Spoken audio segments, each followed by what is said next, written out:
Donc, par définition simple, la conscience spontanée est la faculté que l'homme a de trouver une réponse ou de découvrir un fait, de deviner un fait, sans faire recours à une quelconque réflexion.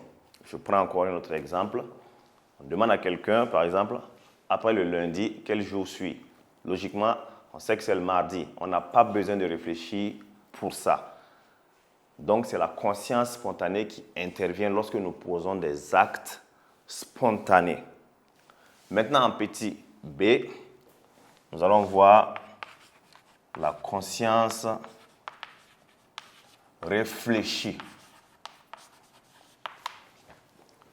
À travers le mot réflexion, nous comprenons analyse, observation, critique, dédoublement de l'esprit.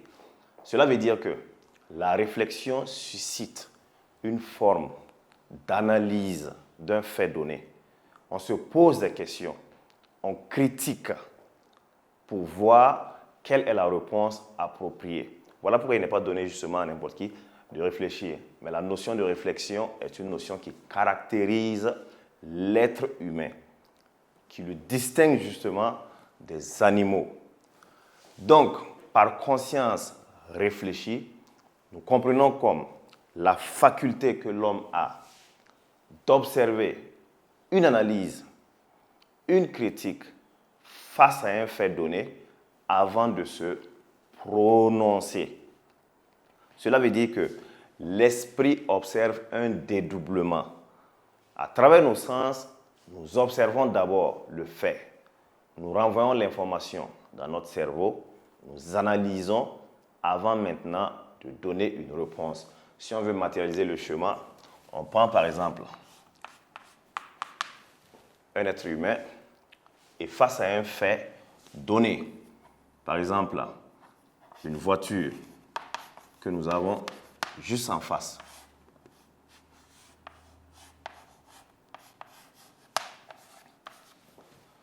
Lorsqu'on lui pose la question, qu'est-ce que c'est? Automatiquement, il va dire que c'est une voiture. C'est sa conscience spontanée qui intervient en ce moment parce qu'il n'a pas besoin de trop réfléchir pour trouver. Il a des connaissances préalables, des prérequis déjà qui l'informent que ça, c'est une voiture. Donc, dans cette situation, il n'y a pas de dédoublement. L'esprit regarde juste l'objet et donne la réponse. C'est une voiture. Mais dans le cas de la conscience réfléchie, il y a un dédoublement et c'est ce que nous allons étudier. C'est-à-dire que l'être humain qui est là, il va d'abord regarder l'objet, renvoyer l'information dans son cerveau, analyser, critiquer, avant maintenant de donner sa réponse. Donc, si on reprend le même exemple, supposons que deux personnes sont en train de causer devant leur porte, par exemple la nuit, et que deux phares viennent. À travers la forme des deux phares, si on te pose la question qu'est-ce que c'est, logiquement tu peux dire que c'est une voiture. Parce que tout le monde reconnaît la position des phares dans la nuit.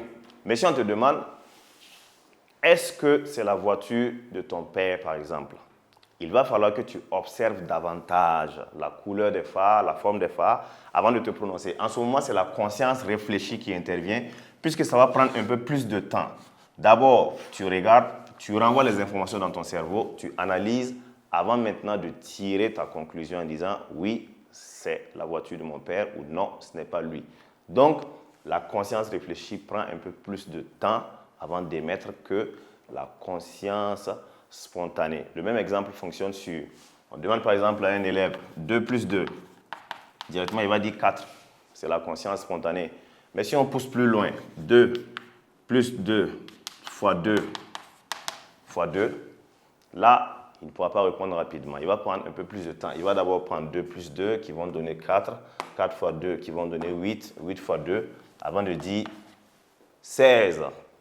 Donc, le dédoublement, c'est le fait d'observer l'objet, de renvoyer l'information dans le cerveau avant de donner la réponse. Et c'est ce qui caractérise la conscience réfléchie.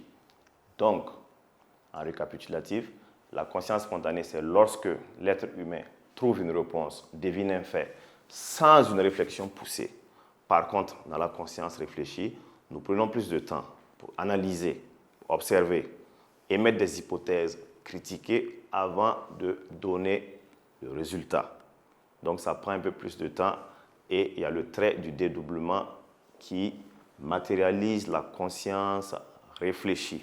Et c'est ce que nous allons noter. Donc, voici l'explication de la conscience réfléchie. Elle est la faculté qu'a l'homme d'observer un fait, d'analyser et de critiquer avant d'émettre une réponse cohérente. Elle est marquée par le dédoublement de l'esprit, c'est-à-dire qu'on observe le fait à travers nos sens, on renvoie l'information dans notre cerveau pour l'analyse, puis nous émettons une réponse. Donc, après avoir défini la conscience psychologique, à savoir la conscience spontanée et la conscience réfléchie, nous allons voir maintenant le petit 2 qui est la conscience morale.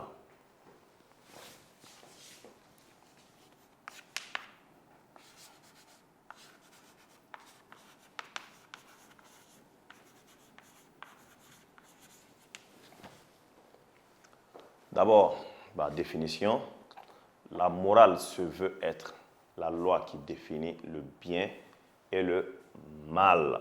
Donc, la conscience morale, c'est notre faculté à distinguer ce qui est bien de ce qui est mal, ce qui est juste de ce qui ne l'est pas, ce qui est vrai de ce qui est faux. Donc, notre conscience morale est comme un juge infaillible qui se trouve à l'intérieur de nous, qui nous permet de distinguer ce qui est bien de ce qui ne l'est pas. Sur la conscience morale, différents auteurs ont différents points de vue. Par exemple, pour Rousseau, la conscience morale est une faculté innée en l'homme, c'est-à-dire que l'homme naît avec la faculté qui lui permet de distinguer ce qui est bien de ce qui n'est pas. C'est-à-dire que pour Rousseau, on n'a pas besoin de montrer à un homme ce qui est bien et ce qui est mal. Naturellement, il est capable de deviner lui-même. Par contre, pour Durkheim, il pense que la conscience morale est un fait social. Autrement dit, c'est dans la société que nous apprenons à distinguer le bien du mal. Mais à la base, il faut retenir que la conscience morale est la faculté que possède l'homme à distinguer ce qui est bien de ce qui est mal, ce qui est juste de ce qui ne l'est pas, ce qui est vrai de ce qui est faux, tout simplement. Et tous les hommes possèdent une conscience morale. Et c'est le résumé que nous allons mettre au tableau.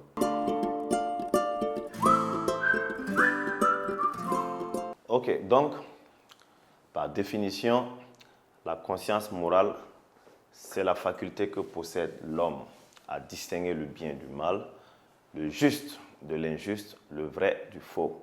C'est un juge infaillible que l'homme possède qui le pousse à agir en accord avec ses valeurs sociales et personnelles.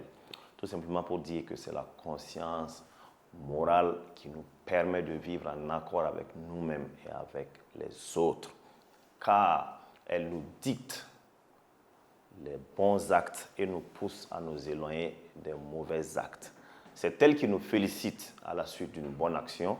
C'est elle également qui nous gronde lorsque nous posons un mauvais acte. Donc, la conscience morale joue le rôle de juge, le rôle de censeur dans le fonctionnement de l'homme.